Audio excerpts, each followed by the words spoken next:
महाभारत शुरू होने से एक रात पहले कुरुक्षेत्र की धरती पर अजीब सी शांति थी।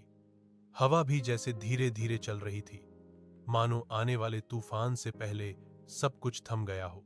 उस रात सभी योद्धा अपने अपने शिविरों में सोने की कोशिश कर रहे थे। कोई अपनी तलवार को देख रहा था, कोई अपने परिवार को याद कर रहा था, तो कोई आने वाली मौत के बारे में सोच रहा था। लेकिन एक व्यक्ति ऐसा था जिसे नींद नहीं आ रही थी, वो थे श्री कृष्ण।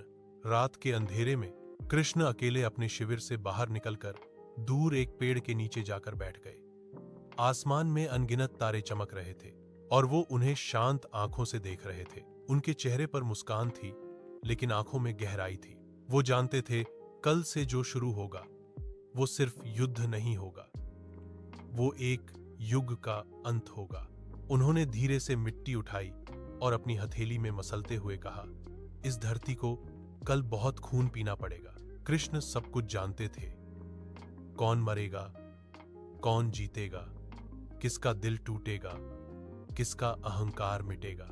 उन्हें पता था कि भीष्म पितामह गिरेंगे, द्रोणाचार्य का अंत होगा, कर्ण अपनी सच्चाई के साथ विदा होगा और अर्जुन का दिल कई बार टूटेगा। फिर भी वो युद्ध को रोक नहीं सकते थे, क्योंकि ये युद्ध सिर्फ सिंहासन के लिए नहीं था, ये धर्म और अधर्म के बीच की अंतिम रेखा थी। कृष्ण ने उस रात खुद से एक सवाल पूछा, क्या कोई और रास्ता था? एक पल के लिए उनकी आंखें बंद हो गईं। उन्हें वो दिन याद आया जब वो शांति का प्रस्ताव लेकर हस्तिनापुर गए थे। उन्होंने दुर्योधन से सिर्फ 5 गांव मांगे थे, लेकिन अहंकार ने सब कुछ छीन लिया। उस रात कृष्ण भगवान नहीं थे, वो एक ऐसे मार्गदर्शक थे जिन्हें पता था कि कल हजारों माओं की गोद सूनी हो जाएगी। उनकी आंखों से एक आंसू गिरा। उन्होंने आसमान की तरफ देखा और धीमे से कहा, कभी धर्म को बचाने के लिए दिल को पत्थर बनाना पड़ता है।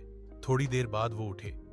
उनके चेहरे पर फिर वही शांत मुस्कान लौट आई, क्योंकि सुबह होते ही उन्हें अर्जुन का सारथी बनना था। उसे गीता का ज्ञान देना था और दुनिया को यह समझाना था कि जब जीवन में सब कुछ टूटता हुआ लगे, तब भी अपने कर्तव्य से पीछे नहीं हटना चाहिए। उस रात कृष्ण अकेले बैठे थे, लेकिन उनके मन में पूरी सृष्टि का बोझ था।